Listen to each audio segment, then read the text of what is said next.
ओम शांति। आज 23 मार्च 2014। अव्यक्त महावाक्य, अव्यक्त बाप दादा अपने बच्चों को अव्यक्त स्थिति में स्थित करने के लिए समझाने देते कि मेरे बच्चे जल्दी से जल्दी अब संपन्न और संपूर्ण बन जाएं। ये महावाक्य 1977 के हैं, 16 जून 1977 और आज है 2014।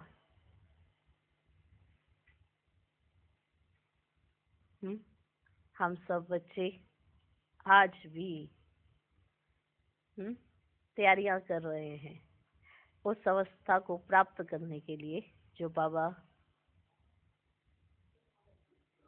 करवाना चाहते हैं। हमें देखते हैं, बाप जिस नजर से बच्चों को देखते हैं, क्या बच्चे भी अपने आप को उसी नजर से देखते हैं? तो बाबा बार बार बीच बीच में याद कराते कि जिस नजर से मैं तुमको देखता हूँ, तुम भी अपने आप को देखो, क्योंकि मैं जो पढ़ाई करा रहा हूँ वो तो सर्वश्रेष्ठ है ही है, और तुम आए ही सर्वश्रेष्ठ बनने के लिए हो। फिर भी नंबर वार क्यों हो जाते? नंबर 1 बनने की पढ़ाई है, पद नंबर वार क्यों? तो इसका भी एक गुह्य राज है। तो अपने बच्चों को वो गुह्य रहस्य भी बाबा समझाते कि पढ़ाई तो नंबर 1 बनने की है, जो भी पढ़े वो नंबर 1 ही आना चाहिए ना। लेकिन नंबर वार क्यों हो जाते हैं? तो आज बाबा इसका गुह्य रहस्य सुनाएंगे। हम सब तैयार हैं इस रहस्य को सुनने के लिए। ये तो सब जानते हैं कि हम कौन सी पढ़ाई कर रहे हैं, हमारा लक्ष्य क्या है। सबको पता है ना लक्ष्य क्या है, पर सभी उस लक्ष्य को प्राप्त करेंगे या नहीं करेंगे, इसमें सब नंबर वार है। ये नंबर वार क्यों? कई बार याद प्यार भी बाबा देते तो कहते नंबर वार पुरुषार्थ अनुसार। क्योंकि जो ऊंच बनने वाला है वो बाप की याद को कैसे लेगा, और जो थोड़ा सा कम वो कैसे लेगा। तो सब बातों में नंबर वार तो होते ही है। अब हमें देखना है कि हम बच्चे नंबर 1 जाने का पुरुषार्थ कर रहे हैं या नंबर वार ही होने का। ये हर एक बच्चा अपना रजिस्टर चेक कर सकता है, यानी अपने आप को चेक कर सकता है, क्या मेरा पुरुषार्थ नंबर 1 आने का है? अगर है तो मेरी स्थिति ऐसी होगी, अगर नंबर वार है तो मेरी स्थिति ऐसी होगी। तो बाबा ने आज स्पष्ट समझाया कि नंबर 1 बनने की पढ़ाई, लक्ष्य भी सबका एक, फिर भी सब नंबर वार। तो चलो सुनते हैं आज के अव्यक्त महावाक्य। स्थिति अव्यक्त रहनी चाहिए, तो अव्यक्त महावाक्य स्पष्ट समझ आएंगे। अगर यहीं पर इस दुनिया में रहेंगे तो समझ भी नहीं आएंगे, क्योंकि गुह्य रहस्य छिपे होते हैं। अब वो गुह्य रहस्य समझने के लिए बुद्धि भी वैसी होनी चाहिए। तो नंबर 1 बनना है या नंबर वार आना है? नंबर 1 बनना है ना, तो नंबर 1 पढ़ाई, नंबर 1 लक्ष्य, तो आना भी हमको नंबर 1 चाहिए। फिर भी नंबर वार क्यों होते हैं, तो उसका गुह्य रहस्य सुनते हैं कि सब नंबर वार क्यों हो जाते हैं। ऐसे तो हम सब ने इतने बाबा के महावाक्य सुने हैं, तो हर एक को स्पष्ट हो जाता है मुरली का सार सुनते ही कि आज बाबा क्या कह रहे हैं। हो जाता है ना, हो जाता है ना। तो आज के महावाक्यों का सार है, एक ही पढ़ाई द्वारा नंबर वार पूज्य पद पाने का गुह्य रहस्य। एक ही पढ़ाई द्वारा नंबर वार पूज्य पद पाने का गुह्य रहस्य। सार से स्पष्ट हो गया होगा। जो बच्चे बहुत समय से पढ़ रहे हैं ना, उनको 60 से स्पष्ट हो गया होगा कि पढ़ाई तो एक ही है, पर सब नंबरवार पूज्य पद कैसे पाते। नंबरवार पूज्य पद पाने का गुह्य रहस्य। आज बाप दादा हर आत्मा के पुरुषार्थ करने के कर्म की गति और पुरुषार्थ अनुसार राज्य पद व पूज्य पद की गति, जो कि अति रमणीक और गुह्य है, वे देख रहे हैं। बाबा कहते, आज बाप दादा हर आत्मा के पुरुषार्थ करने के कर्म की गति और पुरुषार्थ अनुसार राज्य पद व पूज्य पद, 2 पद है ना, एक राज्य पद, एक पूज्य पद।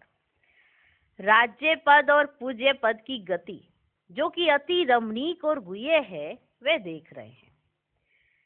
जैसे पुरुषार्थ में नंबरवार हैं, वैसे ही पद और पूज्य पद में नंबरवार है। पद और पूज्य पद, एक है राज्य पद, एक है पूज्य पद। क्लियर? हमको समझ आ गया। राज्य पद माना सतयुग में, पूज्य पद माना जब भक्ति शुरू होगी। तो दोनों में नंबरवार है। वो कर्मों की गति बाबा सब बच्चों की देख रहे। बाबा कहते, जैसे पुरुषार्थ में नंबरवार हैं, एक है पुरुषार्थ, एक है पद, वैसे ही पद और पूज्य पद में नंबरवार हैं। जो नंबर 1 श्रेष्ठ पुरुषार्थी हैं, उन्हों का राज्य पद और पूज्य पद अति श्रेष्ठ और गुह्य रहस्य भरा है। जो नंबर 1 श्रेष्ठ पुरुषार्थी है, जैसा पुरुषार्थ वैसा राज्य पद, वैसा पूज्य पद। ये तो क्लियर हुआ। तो जो नंबर 1 श्रेष्ठ पुरुषार्थी हैं, उन्हों का राज्य पद और पूज्य पद अति श्रेष्ठ और गुह्य रहस्य भरा है। पूज्य तो सब बनते हैं,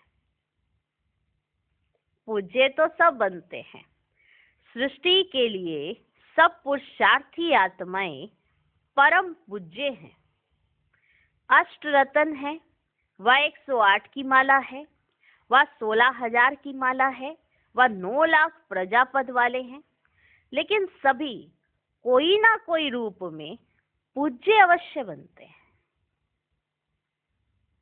चाहे 8 हैं, चाहे 108 हैं, चाहे 16,000 है, चाहे 9 लाख है, सभी पूज्य अवश्य बनते हैं।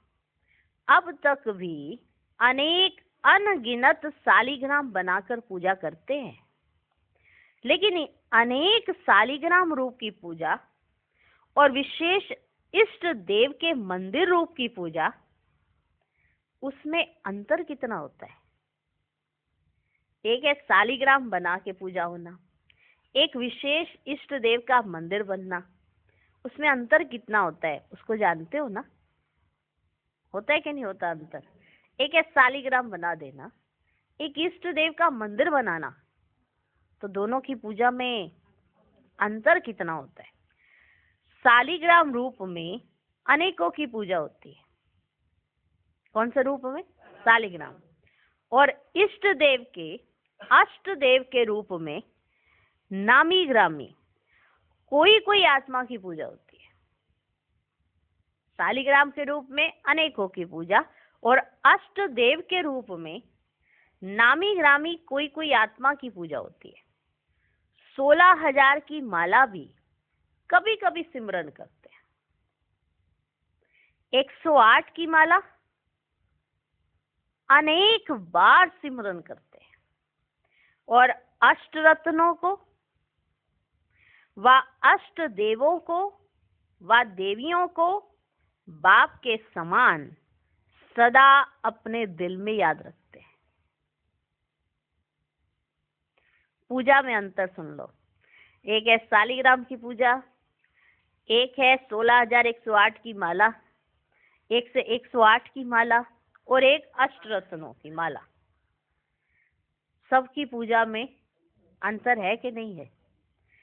तो जो 108 की माला है अनेक बार सिमरन की जाती है। 16,000 की कभी कभी सिमरन की जाती है। कौन बैठ के सिमरन करेगा 16,108?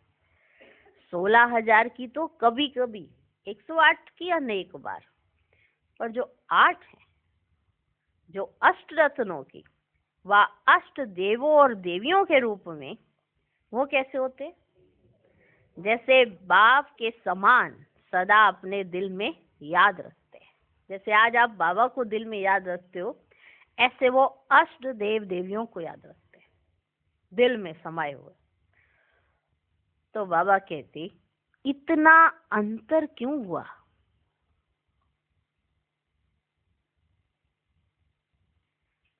इतना अंतर क्यों हुआ? पूज्य पद और उस पूज्य पद में भी इतना बड़ा अंतर।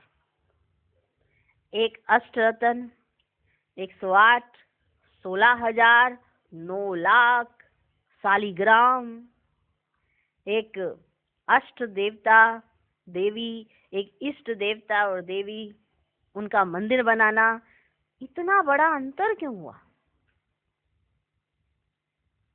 ये तो समझ आ गया कि क्या क्या होता है, कैसे कैसे पूजा होती है। इतना अंतर क्यों हुआ? बाप दादा तो सर्व बच्चों को एक ही पढ़ाई, एक ही लक्ष्य, मनुष्य से देवता व विजयी रतन बनाने की देते हैं। फिर भी पूजन में इतना अंतर क्यों? जबकि सबको एक ही जैसी पढ़ाई पढ़ाई जा रही है, लक्ष्य भी सबका एक है, फिर भी पूजन में इतना बड़ा अंतर क्यों? कोई की डबल पूजा, अर्थात शालिग्राम रूप में भी और देवी या देवताओं के रूप में भी। कोई की सिर्फ शालिग्राम रूप में, माला के मनके के रूप में पूजा होती है। कोई की तो सिर्फ शालिग्राम के रूप में, और कोई की सिर्फ माला के मनके के रूप में, और कोई की तो डबल रूप से, शालिग्राम में भी और देवी देवता के रूप में भी। इसका भी क्या रहस्य है? इसका भी क्या रहस्य है? हमें समझ आता है इसका क्या रहस्य है? कोई की पूजा डबल रूप में, कोई की सिंगल में भी सिंगल, सिर्फ शालिग्राम के रूप में, बनकों के रूप में, सिर्फ ऐसे, कोई की डबल रूप में। इसका भी क्या रहस्य है? मुख्य कारण है आत्म अभिमानी बनने का लक्ष्य। मुख्य कारण है आत्म अभिमानी बनने का लक्ष्य व आत्मिक स्वरूप में स्थित रहने का पुरुषार्थ। मुख्य कारण है आत्म अभिमानी बनने का लक्ष्य व आत्मिक स्वरूप में स्थित रहने का पुरुषार्थ। पहले इस पर अंडरलाइन कर लो। आत्म अभिमानी बनने का लक्ष्य व आत्मिक स्वरूप में स्थित रहने का पुरुषार्थ। सबकी पूजा अलग अलग क्यों? किसी की डबल पूजा हो रही है, किसी की सिंगल, किसी की ऐसे। बाबा ने कहा इसका भी क्या रहस्य है? मुख्य कारण है आत्म अभिमानी बनने का लक्ष्य व आत्मिक स्वरूप में स्थित रहने का पुरुषार्थ, जो हर ब्राह्मण आत्मा जन्म से ही करती है। आत्म अभिमानी भी जन्म से पुरुषार्थ करती है, आत्मिक स्थिति में स्थित रहने का भी पुरुषार्थ करती है, और लक्ष्य भी रखती है। हर आत्मा, हर ब्राह्मण आत्मा जन्म से ही करती है। ऐसा कोई भी ब्राह्मण नहीं होगा जो आत्म अभिमानी बनने का पुरुषार्थी ना हो। लेकिन निरंतर आत्म अभिमानी, जिससे कर्मेंद्रियों के ऊपर विजय हो जाए, हरेक कर्मेंद्री सतो प्रधान स्वच्छ हो जाए इस सब्जेक्ट में, अर्थात देह के पुराने संस्कार और संबंध से संपूर्ण मर्जीवा हो जाए, इस पुरुषार्थ में नंबर बनते हैं। फिर से सुनो, मुख्य कारण नंबर क्यों होते हैं? आत्माभिमानी का लक्ष्य और आत्मिक स्वरूप में स्थित रहने का पुरुषार्थ जन्म से ही होता है। ये सब ब्राह्मण जानते हैं, हमारा लक्ष्य क्या है, हमारा पुरुषार्थ क्या है।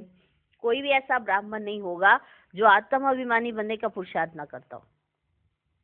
लेकिन निरंतर आत्माभिमानी, जिससे कर्मेंद्रियों के ऊपर विजय हो जाए, हरेक कर्मेंद्री सतो प्रधान स्वच्छ हो जाए, इस सब्जेक्ट में, अर्थात देह के पुराने संस्कार और संबंध से संपूर्ण मर्जीवा हो जाए, इस पुरुषार्थ में नंबर बनते हैं।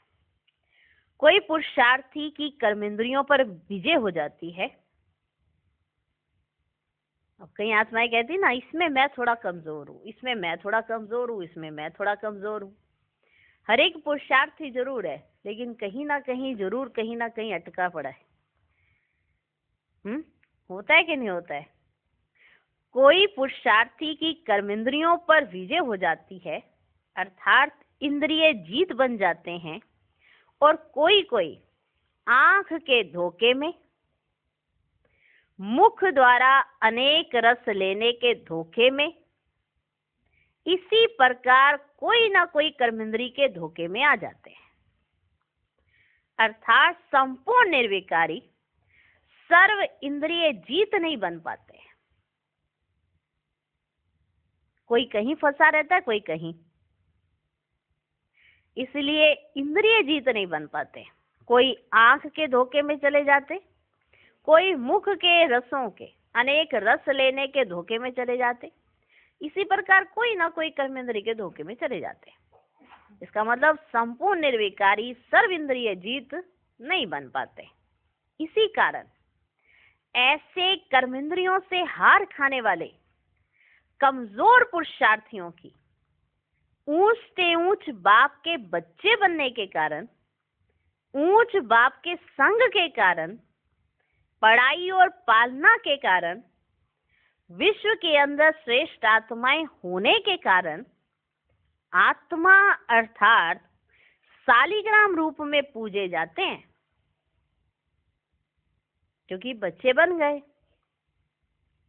ठीक है, बच्चे तो बन गए, बाप का संग भी ले लिया, पढ़ाई भी कर रहे हैं, पालना भी ले रहे हैं, पर कर्मेंद्रिय जीत नहीं बन पा रहे हैं। बच्चे तो बने हैं, इसलिए आत्मा अर्थात शालिग्राम रूप में पूजे जाते हैं।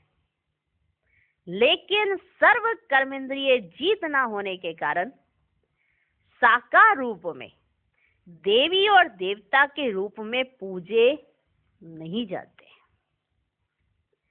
देवी या देवता के रूप में पूजा उनकी नहीं होती है, क्योंकि वो कर्मेंद्रिय जीत नहीं होते हैं।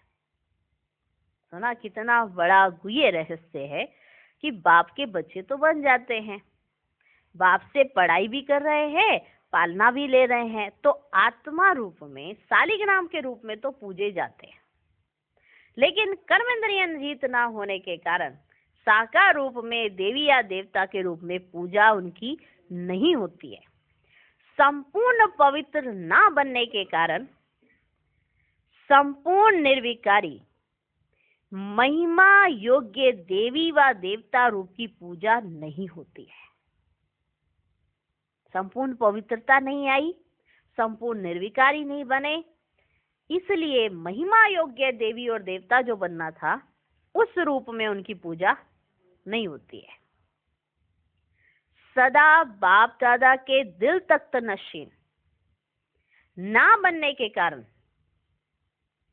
वह सदा दिल में एक दिल लेने वाले बाप की याद, वह सदा दिल पर दिल वाला की याद नहीं रहती, इसलिए भक्त आत्माएं भी अष्ट देव के रूप में दिल में नहीं समाती हैं। सुना कितना गुह्य रहस्य है कि बच्चों के दिल में दिलाराम बाप की याद नहीं रहती, बाप के दिल तख्त पर नहीं चढ़ते, इसलिए भक्त आत्माएं भी अष्ट देव के रूप में उनको अपने दिल में नहीं समाती हैं। निरंतर याद नहीं तो सदा काल का मंदिर रूप में यादगार भी नहीं, कि उन आत्माओं का फिर मंदिर नहीं बनता। अगर निरंतर याद है तो यादगार रूप में मंदिर भी बनता है। निरंतर याद नहीं तो सदा काल का मंदिर रूप में यादगार भी नहीं, तो फर्क पड़ गया ना। क्योंकि दिल में बाप नहीं निरंतर, याद नहीं निरंतर, तो भक्त आत्माएं भी इष्ट देव या देवी के रूप में अपने दिल में उनको नहीं समाती, इसलिए सिर्फ सिंगल पूजा होती है शालिग्राम के रूप में। सिंगल पूजा और डबल पूजा में कितना अंतर रहा कितना बड़ा। एक का मंदिर बनाना, एक का सिर्फ एक शालिग्राम बना के वैसे ही पूजा कर डालना, कितना बड़ा अंतर रहा।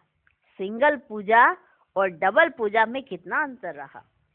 वह प्रजा का पूजन रूप और वह राज्य पद प्राप्त करने वालों की पूजा का रूप, इसमें भी अंतर है।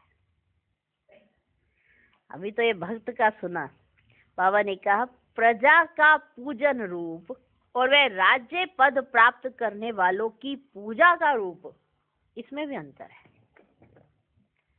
प्रजा का पूजन और राज्य पद प्राप्त करने वाली पूजा में भी अंतर है। वो क्या है वो भी सुनो। विशेष देवताओं का हर कर्म का पूजन होता है। जो विशेष देवी देवताएं होती हैं, हाँ, उनके हर कर्म का पूजन होता है। और कोई कोई देवताओं का रोज पूजन होता है, परंतु हर कर्म का नहीं, हर कर्म में नहीं होता। बाबा ने कहा जो प्रजा पद और राज्य पद प्राप्त करने वाली हैं उनकी पूजा में भी अंतर है। वो अंतर कौन सा है वो बाबा स्पष्ट समझा रहे हैं कि विशेष देवताओं का हर कर्म का पूजन होता है और कोई कोई देवताओं का रोज पूजन होता है, लेकिन परंतु हर कर्म में नहीं। कोई कोई का कभी विशेष निश्चित दिनों पर होता है, कोई कोई का कभी विशेष निश्चित दिनों पर होता है, इसका भी रहस्य है। कईयों का दिन मुकर्रर होता है ना, इस दिन पूजा होगी उनकी, विशेष एक दिन होता है, उस दिन उनकी पूजा होगी। इसका भी बाबा कहते एक रहस्य है। अपने आप से पूछो कि हम कौन से पूज्य बनते हैं, कौन से पूज्य बनते हैं हम। अगर कोई भी सब्जेक्ट में विजयी नहीं बने, कोई भी सब्जेक्ट में, कौन कौन से सब्जेक्ट है, ज्ञान योग धारणा सेवा, अगर कोई भी सब्जेक्ट में विजयी नहीं बने तो जैसे खंडित मूर्ति का पूजन नहीं होता ना, पूज्य से साधारण पत्थर बन जाते। पत्थर आया था देवी देवता बनने, लेकिन वो खंडित हो गया, तो वो पूज्य पत्थर से कौन सा पत्थर बन जाता, साधारण पत्थर बन जाते, कोई मूल्य नहीं रहता। ऐसे अगर कोई भी सब्जेक्ट में संपूर्ण विजयी नहीं बनते तो परम पूज्य नहीं बन सकते। अगर किसी भी सब्जेक्ट में संपूर्ण विजयी नहीं बनते तो परम पूज्य नहीं बन सकते। पूज्य और गायन योग्य बनेंगे। गायन योग्य क्यों बनते, ये भी प्रश्न उठता है, गायन योग्य क्यों बनते। क्योंकि बाप के बच्चे बनने के कारण बाबा ने कहा पूज्य और गायन योग्य बनोगे। पूज्य क्यों बनोगे, शालिग्राम रूप में भी पूजा होगी, डबल पूजा भी होगी। अभी आपको देखना है कि आपकी पूजा किस तरह से होगी। फिर बाबा ने कहा गायन योग्य भी बनोगे, लेकिन वो क्यों बनोगे वो भी बाबा बताते। क्योंकि बाप के बच्चे बनने के कारण, बाप के साथ साथ पाठ बजाने के कारण, बाप की महिमा के गुणगान करने के कारण, यथाशक्ति त्याग करने के कारण व यथाशक्ति याद में रहने के कारण गायन होता है। गायन क्यों होगा? पूज्य क्यों बनेंगे ये तो समझ आ गया। अब गायन क्यों होगा? बाप के बच्चे बने, बाप के साथ साथ पाठ बजाया, बाप की महिमा का गुणगान किया, जितनी शक्ति थी उतना त्याग किया, जितनी शक्ति थी उतना याद किया, इसके कारण गायन होता है। और पूजन का भी रहस्य है, पूजन का भी एक रहस्य है। एक पवित्रता के कारण पूजा है, दूसरा श्रेष्ठ आत्मा बन जो सर्वशक्तिमान बाप द्वारा शक्तियों की धारणा की है, माना पूजन होने का भी एक रहस्य है। पहला कि पवित्रता के कारण, पवित्रता के कारण पूजा, और दूसरा श्रेष्ठ आत्मा बन जो सर्वशक्तिमान बाप द्वारा शक्तियों की धारणा की है, उन शक्तियों की भी भिन्न रूप से यादगार रूप में पूजा होती है ना।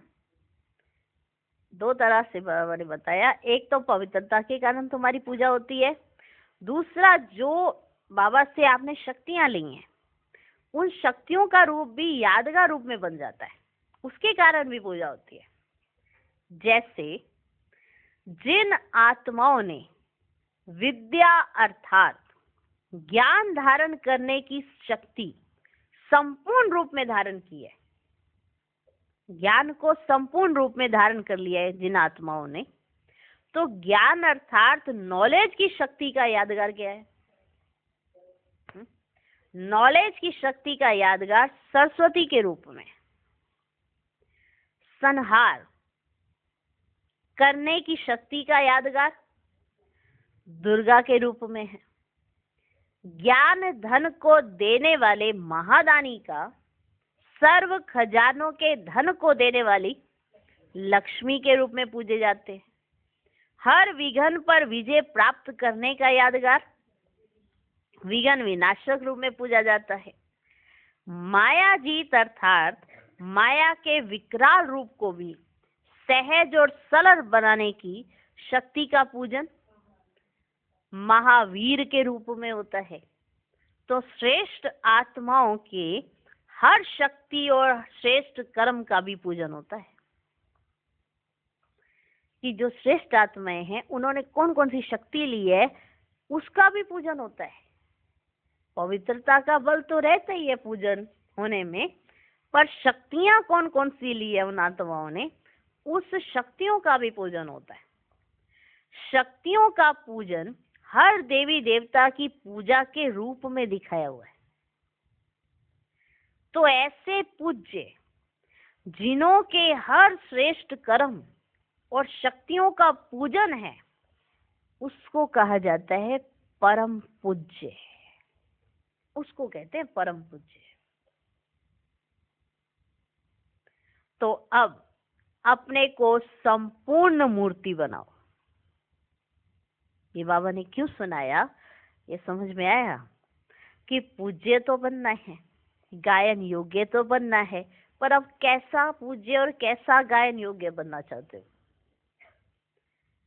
पूज्य तो बनोगे क्योंकि बाप के साथ हो, गायन योग्य बनोगे क्योंकि बाबा के साथ रहते हुए कुछ ना कुछ शक्तियां ली हैं, वो सबका होगा दिखाए यथाशक्ति। जिसने योग लगाया है, जिसने जो शक्ति ली है, उसका गायन तो होगा। पर अब आपको कैसा बनना है? तो बाबा ने कहा अब संपूर्ण मूर्ति तैयार करो, संपूर्ण मूर्ति बनाओ। चेक करो कि खंडित मूर्ति हूं व पूजनीय मूर्ति हूं। चेक करो अपने आप में, खंडित मूर्ति हूं या पूजनीय मूर्ति हूं। गायन है संपूर्ण निर्विकारी व 16 कला संपन्न। सिर्फ निर्विकारी बने हो या संपूर्ण निर्विकारी बने हो, ये भी चेक करो। अखंड योग है व खंडित होता है, ये भी चेक करो। आपका अखंड योग है या खंडित होता रहता है। अचल है व हलचल है, ये भी चेक करो। बाप क्या चाहते हैं? बाप क्या चाहते हैं? हर आत्मा बाप समान संपूर्ण बने, बस यही चाहते हैं। बाप क्या चाहते हैं? हर आत्मा बाप समान संपूर्ण बने। और बच्चे भी चाहते, सब है, बच्चे भी सब चाहते हैं ना सब, लेकिन करते कोई कोई है, इसलिए नंबर बन जाते हैं। बाप क्या चाहते हैं ये बच्चे जानते हैं, बच्चे क्या चाहते हैं ये बाप भी जानते हैं, पर करता कोई कोई है, इसलिए नंबर बन जाते हैं। अच्छा, सुनते तो बहुत हो, सुनना और करना इनको समान बनाओ। सुनना और करना, सुना तो बहुत है, सुन भी लिया है, समझ भी लिया है, पता भी पड़ गया है कि बाबा क्या कहना चाहते हैं। सुनते तो बहुत अच्छा है, अभी करने का समय है। समझा क्या करना है? ऐसे परम पूज्य सदा एक बाप को साथ रखने वाले, हर कदम श्रेष्ठ मत के आधार पर चलने वाले, ऐसे सृष्टि के आधार मूर्त विश्व परिवर्तक आत्माओं को बाप दादा का याद प्यार और नमस्ते। हम रूहानी बच्चों की भी रूहानी बाप दादा को नमस्ते नमस्ते नमस्ते। Good morning, good morning, good morning. हम बच्चों ने सुना पूज्य, पूज्य में भी कैसे, गायन योग्य, गायन योग्य में भी कैसे। पूज्य तो सब बनेंगे, गायन योग्य भी सब बनेंगे, पर फिर भी नंबरवार क्यों? बाबा का दिल है कि बाप समान संपूर्ण बन जाएं सब बच्चे। बच्चे भी सब चाहते हैं, पर हम सुनते तो बहुत अच्छा है। जब सुन रहे होते हैं तो ऐसा लगता है जैसे अभी बन जाएंगे। सुनते सुनते इतना सरल लगता है, जब बाबा सुना रहे होते हैं ना, ऐसा लगता है ये तो कोई बड़ी बात नहीं है। क्योंकि बाबा जिस नजर से हमको देखते हैं ना, उस समय जब हम बाबा के सामने होते तब हम भी अपने आप को उसी नजर से देखने लगते। तो लगता है कि अरे ये तो बड़ा सहज है, बाबा साथ है और क्या मुश्किलात है। पर जैसे ही बाबा के सामने से हटते हैं, दुनिया में जाके चक्कर ही लगाते हैं, पूरा भी नहीं लगाते, बुद्धि को जाने देते हैं, तो मुश्किल लगने लगता है। अरे कैसे बनेंगे, याद ही नहीं रहती है, निरंतर याद कैसे होएगी। कभी कुछ बुद्धि में आ जाता है, कभी कुछ आ जाता है, तो ऐसे सोचने लग जाते, इसलिए सब नंबरवार बन जाते। जो श्रेष्ठ पुरुषार्थी होता है वो इस तरह से नहीं सोचता, वो तो यही सोचता है कि बाबा ने क्या कहा है। पर ऐसा सोचने वाले भी तो बहुत कम है कि बाबा ने क्या कहा है। हर कोई ये सोचता रहता है इसने मेरे को ये कह दिया, इसने मेरे को ये कह दिया, इसने मेरे को ये कह दिया। हर एक दूसरे के परमान अपने जीवन को चलाना चाह रहा है कि दूसरा संतुष्ट हो जाए हमसे, अपने जीवन की गतिविधि को वैसे ही चेंज कर देता है। लेकिन बाबा क्या मुझसे चाहता है वो हम कभी कभी सोचते हैं 24 घंटे में, कभी आ जाता है बीच में, कईयों को वो भी नहीं आ पाता होगा। तो देखो हम क्या बनने वाले हैं, क्या बनने के लिए आए हैं, क्या हमारा चिंतन होना चाहिए, क्या हमको चिंता लगी रहनी चाहिए, उन सब बातों से हटकर पता नहीं किन किन बातों में चले जाते हैं। बाबा की बात तो बुद्धि से निकल ही जाती है। गायन पूजन योग्य चाहते हैं कि हमारा मंदिर बने, ऐसा कोई भी बच्चा नहीं होगा जो ना चाहता हो मेरा मंदिर बने। हर एक सोचेगा कि हाँ ये लक्ष्मी नारायण की जो बनाई है ना पिक्चर, ये मेरी ही है। हर एक ऐसा ही चिंतन करता है। लेकिन क्या हम इनके जैसा पुरुषार्थ भी करते हैं जो मेरी है सोच भी सकें? तो पुरुषार्थ में हम सब नंबरवार हो जाते। क्यों? क्योंकि हमने अपने आप को ना बांध के रखा है, कहीं ना कहीं किसी ना किसी कमजोरी से बांध रखा है। कोई कहीं फंसा है, कोई कहीं फंसा है, पता भी है कि ये अपने में कमजोरी है, और उसको निकालने की मेहनत इतनी नहीं करते जितनी हमको करनी चाहिए। जैसे किसी को कुछ खाने का लोभ होता है कि उसकी आसक्ति खाने में जाती है, किसी को देखने का होता है, किसी को बातें सुनने का होता है, किसी को बातें करने का होता है। तो ये तो सारी कर्मेंद्रियां है ना, इन्हीं कर्मेंद्रियों पर तो जीत पानी है, तभी हम परम पूज्य बन सकते हैं। वरना तो सब पूज्य तो बनेंगे पर परम पूज्य नहीं बनेंगे। ऐसा ही बाबा ने समझाया ना। अब बनना तो परम पूज्य है, गायन भी ऐसा हो, हर एक चाहता है मेरा तो गायन होना चाहिए, पर सारा गायन तो यहीं पे कराना चाहते हैं, संगम पर। नाम मान शांत तो सारा यहीं पर चाहिए। करने के लिए तो सोचते हैं सतयुग त्रेता द्वापर कलयुग उसमें कर लेंगे, अभी तो बस ले ले। तो सब कुछ नाम मान शांत तो अभी यहीं पर लूटने का सोच रहे हैं, तो पूजनीय कैसे बन जाएंगे? पूजनीय को तो इतना ही निर्माणचित होना चाहिए, इतना ही निरंकारी होना चाहिए, इतना ही निर्विकारी होना चाहिए। अष्टरत्न है या नहीं है, 108 की माला में आने वाले हैं या नहीं है? क्योंकि अपने पुरुषार्थ से भी थोड़ा बहुत तो पता चल जाता है। तो अष्टरत्नों का तो नाम ही नहीं लेते हैं। तो अष्टरत्नों में तो सोचते हैं उनका तो बस निरंतर योग ही लगा रहता है। वो तो यथार्थ सत्य है कि वो कोई भी कर्म करते बिना श्रीमत के वो कुछ कर ही नहीं सकते। श्रीमत होगी तभी करेंगे। अब हम श्रीमत में मन मत घुसाए, पर मत घुसाए, तो फिर बुद्धि कैसी बनेगी? बाबा तो श्रीमत दे रहा है ना मुरली पर, मुरली से ही तो मिलेगी श्रीमत। और बड़े बैठे हैं राय लेने के लिए, सबसे डिस्कस करने, दादियां बैठी हैं, दादियों से सुने, उनसे राय ले, पर इतनी हिम्मत ही नहीं आती। हाँ, बच्चों में इतनी हिम्मत ही नहीं हो पाती है। कारण क्योंकि अंदर कहीं ना कहीं कोई ना कोई कमजोरी है। बनना हम परम पूज्य चाहते हैं और कर्मेंद्रिय जीत नहीं बन पा रहे हैं, जबकि ये सब अपने ही अंडर है। कर्मेंद्रिय किसी और को चलाना कठिन हो सकता है, अपने शरीर को खुद में ही चलाना ये भी कठिन है, ये सबसे ज्यादा कठिन है। किसी बच्चे को यहाँ बैठ जा, वो बैठ जाएगा, बात सुन लेगा, पर आपकी अपनी कर्मेंद्री वो आपका कहना नहीं मान रही। आंखों को कहा उधर नहीं जाना तो उधर ही जाएंगी जिधर कहा है नहीं जाने के लिए। कहा है कि ये बातें नहीं सुननी, कान तुम ऐसे नहीं करो, वो उधर ही सुनेंगे जिधर कहा है कि नहीं सुननी है, क्योंकि अंदर से समझा नहीं है। पहले जब तक अंदर से मन बुद्धि को समझाया नहीं है, उनको पूरी तरह से हैंडल नहीं किया है, तो आंख नाक कान ये तो ऑर्गन्स हैं, ये काम कैसे करेंगे? ये अंदर की सूक्ष्म कर्मेंद्रियां पहले, जैसे ज्ञान इंद्रिया कहते हैं, मन बुद्धि को पहले समझाना पड़े और ये याद रखना पड़े कि हमारे ओरिजिनल संस्कार कौन से हैं।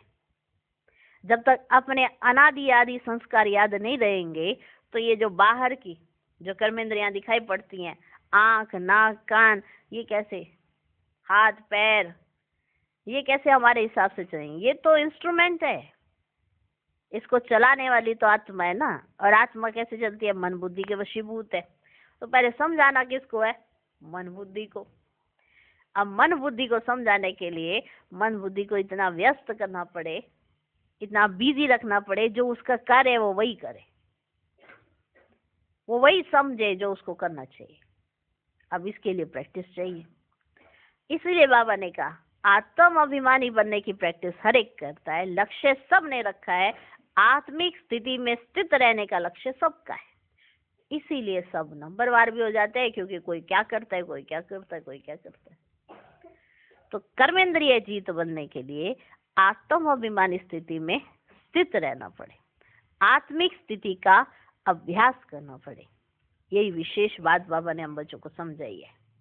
और यही बात हमें याद रहे कि आत्म अभिमानी बनना है तो कर्मेंद्रिय जीत भी हो गए, परम पूज्य भी हो गए, गायन योग्य भी हो गए। सिंगल पूजा तो है, वो तो शालिग्राम रूप में, वो तो बाबा कहते मेरे बच्चे ने मुझको मेरा बाबा भी कह दिया ना, तो वो भी मेरा बच्चा है। बाबा उसकी भी गारंटी ले लेते हैं।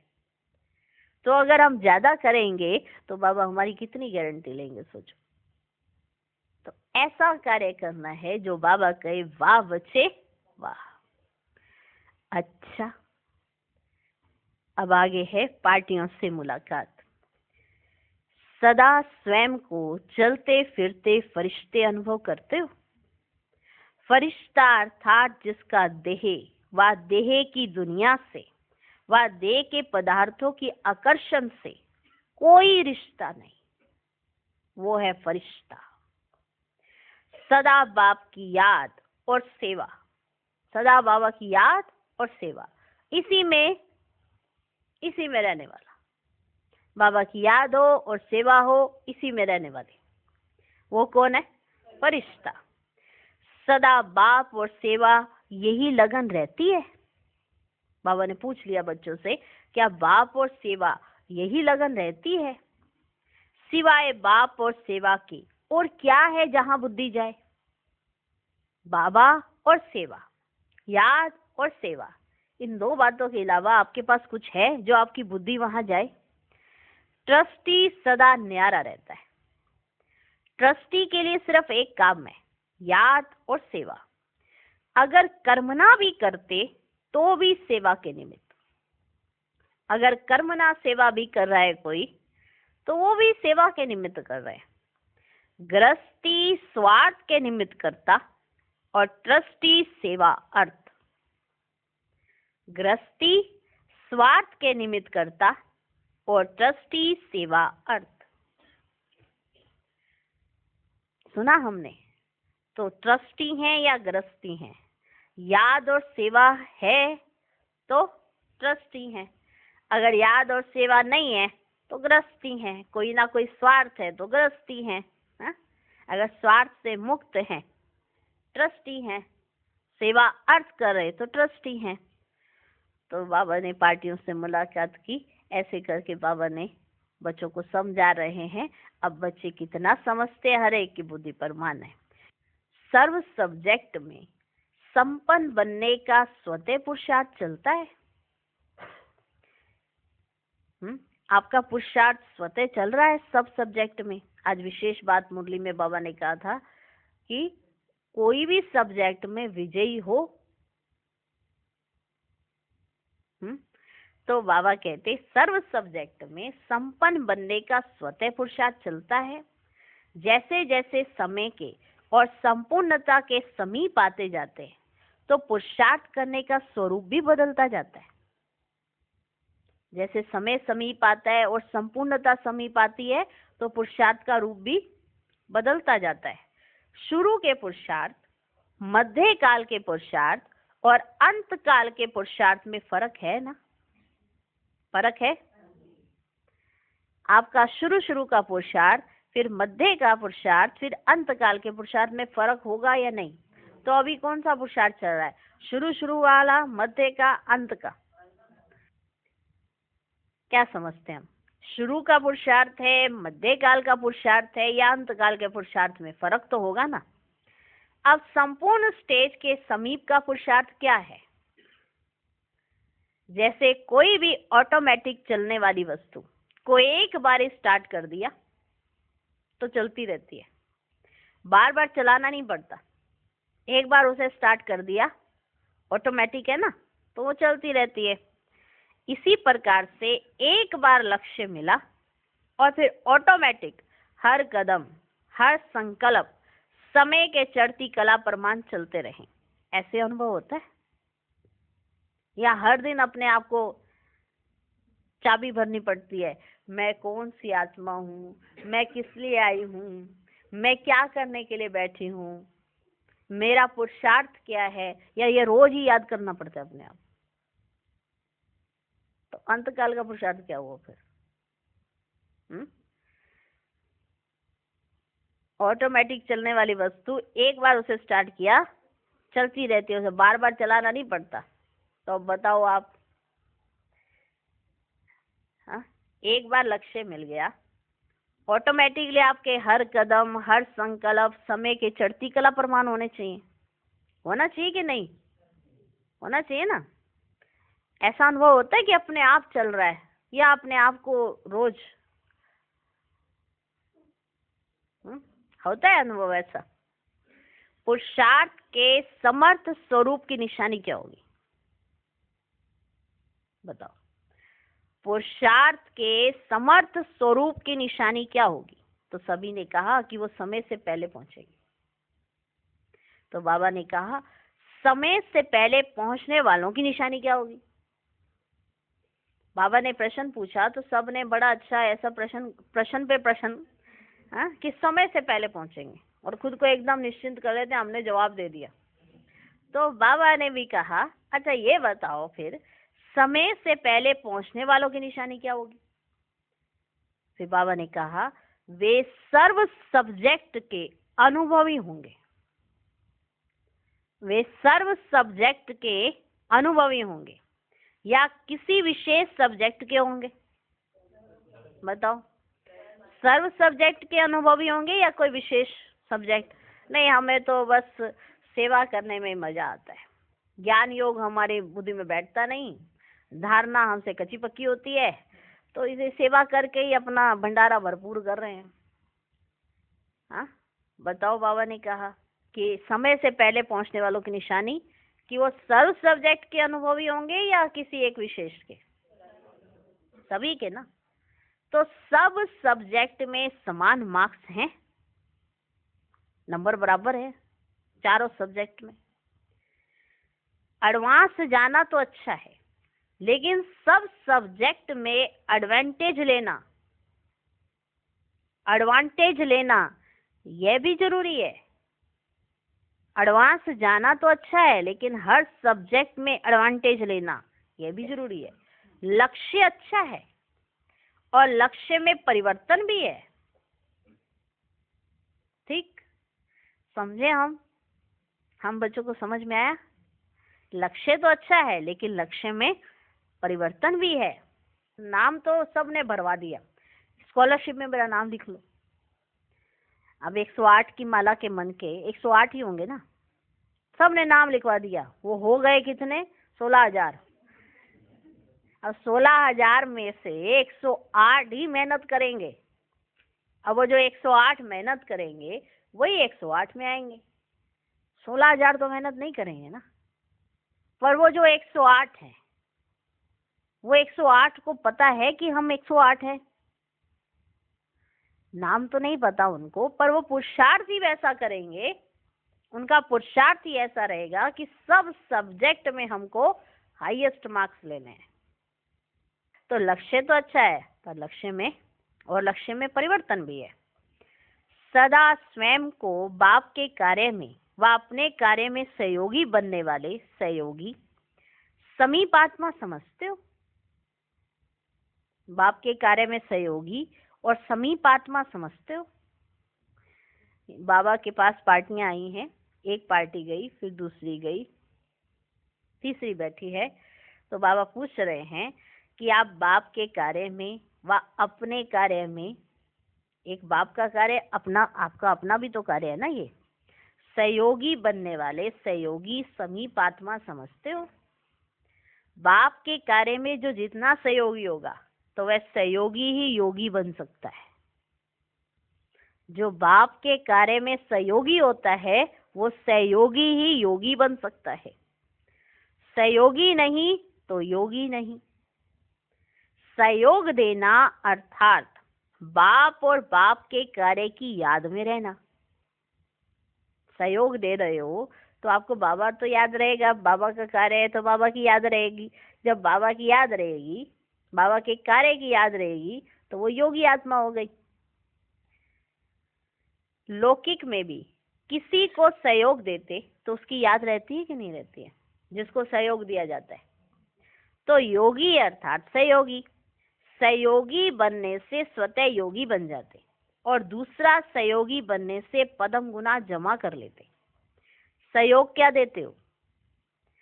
पुराने तन को व तमोगुनी मन को उसकी याद से सतो प्रधान बनाकर सेवा में लगाते या चावल चपटी धन लगाते? क्या लगाते हो? पुराने तन को व तमोगुनी मन को उसकी याद से सतो प्रधान बनाकर सेवा में लगाते या चावल चपटी धन लगाते? और क्या लगाते? क्या लगाते हो? यही तो लगाते हो ना। तन मन धन तीनों से सहयोगी बनना अर्थात योगी बनना।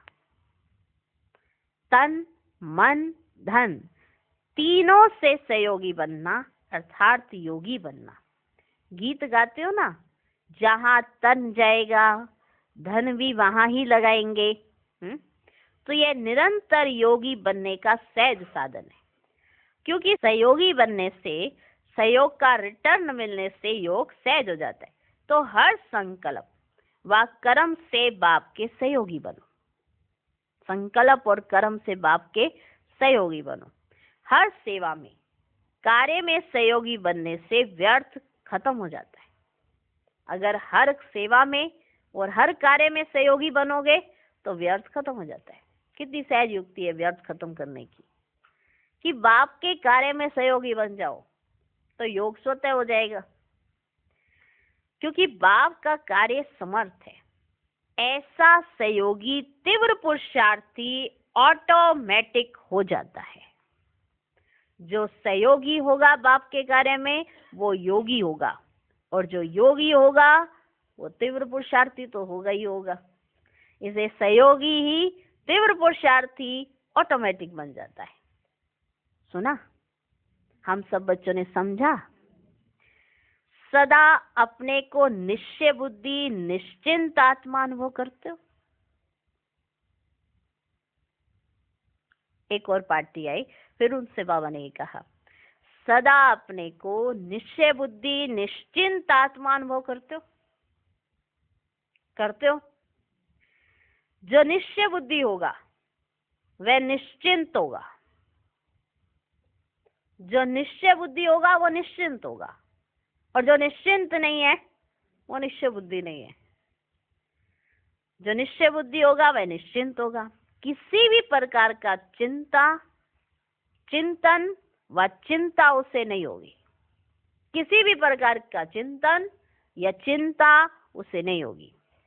क्या हुआ, क्यों हुआ, ऐसे नहीं होता, यह व्यर्थ चिंतन है। ये क्या हो गया, ये क्या, ऐसे कैसे, ऐसे कैसे चल गया, ऐसा नहीं होना चाहिए था। जिसको बार बार ऐसे ऐसी चीजें होती रहती हैं वो निश्चय बुद्धि कहाँ है? जिसकी सांस बार बार ऊपर नीचे होती रहती हो, उसकी स्थिति ठीक नहीं है, तो वो निश्चय बुद्धि है? जिसके अंदर बार बार ये प्रश्न उठते हो, ये क्या हुआ, ये क्यों हुआ, ऐसे नहीं होना चाहिए था, ये व्यर्थ का चिंतन है। निश्चय बुद्धि निश्चिंत होगा, वह व्यर्थ चिंतन नहीं करेगा। सदा स्वचिंतन में रहने वाले, स्वस्थिति में रहने से परिस्थिति पर विजय प्राप्त करते हैं। सदा स्वचिंतन में रहने वाले स्वस्थिति में रहने से परिस्थिति पर विजय प्राप्त करते हैं। दूसरे तरफ से आई हुई परिस्थिति को स्वीकार क्यों करते? जब आपके ऊपर परिस्थिति दूसरी तरफ से आई है, बाहर से आई है, तो उसको आप स्वीकार क्यों करते? परिस्थिति से किनारा करो तो स्वचिंतन में रहेंगे, और जो स्वचिंतन में स्थित रहता है वह सदा सुख के सागर में समाया हुआ रहता है। जो स्वचिंतन में स्थिर रहता है, जो अपने बारे में उस तरह का चिंतन करता है, शुभ चिंतन, ये चिंता वाला चिंतन नहीं, शुभ चिंतक होता है, शुभ चिंतन करता है, शुभ चिंतक होता है, वो सुख के सागर में समाया हुआ रहता है। सुख के सागर में समाये हुए हो। जब बाप सुख का सागर है तो बच्चे मास्टर सुख के सागर हुए। संकल्प में भी दुख की लहर आती है कि सदा सुखी रहते हो। सुख के सागर के मास्टर, सुख के सागर के मास्टर, उसमें दुख हो ही नहीं सकता। जो सुख के सागर का मास्टर हो उसमें दुख तो हो ही नहीं सकता। अगर दुख आता है तो मास्टर दुख के सागर हुए।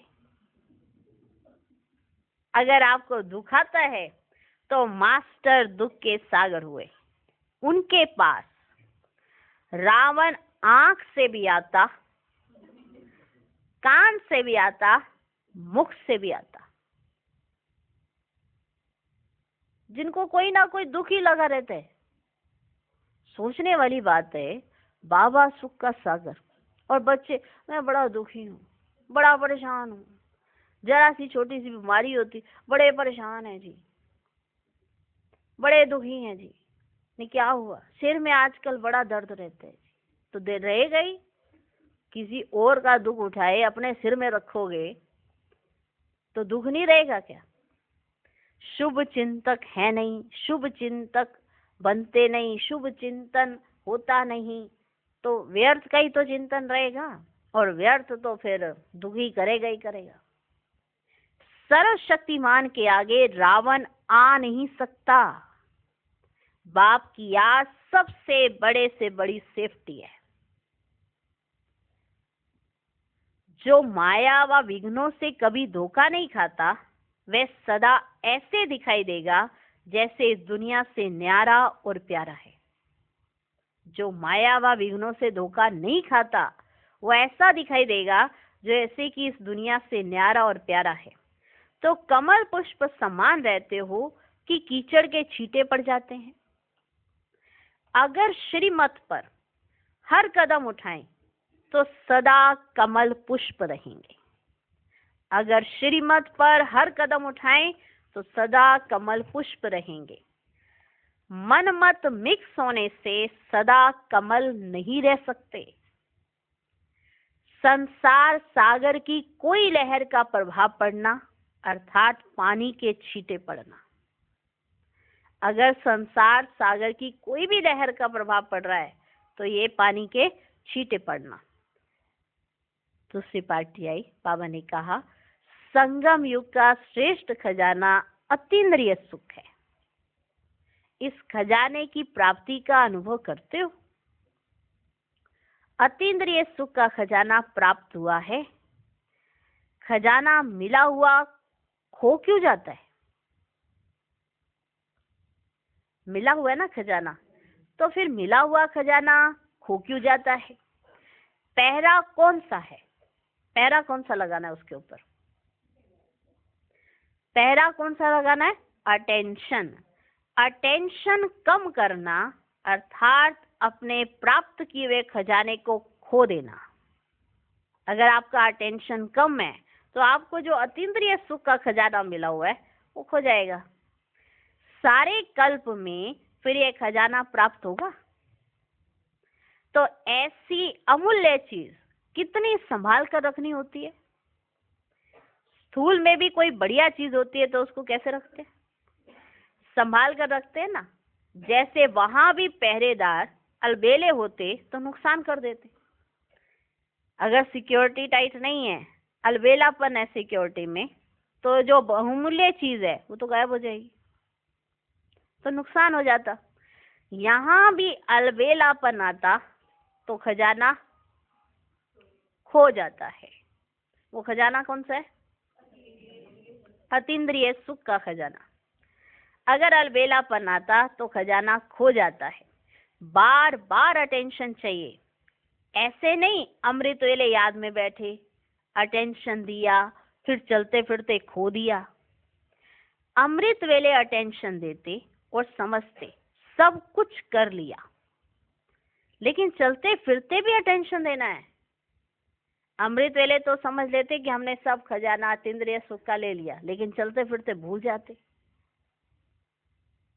अतीन्द्रिय सुख का अनुभव अभी नहीं किया तो कभी नहीं करेंगे। अतीन्द्रिय सुख का अनुभव अभी नहीं किया तो कभी नहीं करेंगे। 5000 वर्ष के हिसाब से यह कितना श्रेष्ठ समय है। इतनी श्रेष्ठ प्राप्ति के लिए थोड़ा समय भी अटेंशन नहीं रखेंगे तो क्या करेंगे? कर्म और योग दोनों साथ चाहिए। योग माना ही याद का अटेंशन। जैसे कर्म नहीं छोड़ते वैसे याद भी ना छूटे, इसको कहा जाता है कर्म योगी। ऐसे नहीं कर्म जब कर रहे हैं तो याद छोड़ दें। जब सिर्फ अमृत वेले योग किया बस हमने सब कुछ कर लिया, ऐसा नहीं। अमृत वेले योग किया लेकिन उसके बाद भी चलते फिरते योग लगा रहे तो कहेंगे कर्म योगी। पांडवों की जो विशेषता गाई हुई है वे जानते हो? क्या विशेषता गाई हुई है पांडवों की? पांडवों के विजय का मुख्य आधार क्या था? पांडवों के विजय का मुख्य आधार क्या था? एक बाप, दूसरा न कोई। पांडवों का संसार बाप था। ये किसका यादगार है? आपका यादगार। हर कल्प गाया जाता है तो ऐसे अनुभव होता है कि संसार ही बाप है। जहां देखो वहां बाप ही नजर आता है। संसार में संबंध और संपत्ति होती तो संबंध भी बाप में है और संपत्ति भी बाप में, और बाकी कुछ रह गया है? रह गया कुछ? संसार के अंदर कौन होता है? एक संबंध, एक संपत्ति। संबंध के लिए मारोमारी है और संपत्ति के लिए मारोमारी है। यही दो चीजें है ना संसार के अंदर, संबंध और संपत्ति। यही है पूरा संसार, इसी के आधार पर संसार बना हुआ है। तो जब संबंध भी बाप में है और संपत्ति भी बाप में है तो बाकी कुछ रह गया क्या?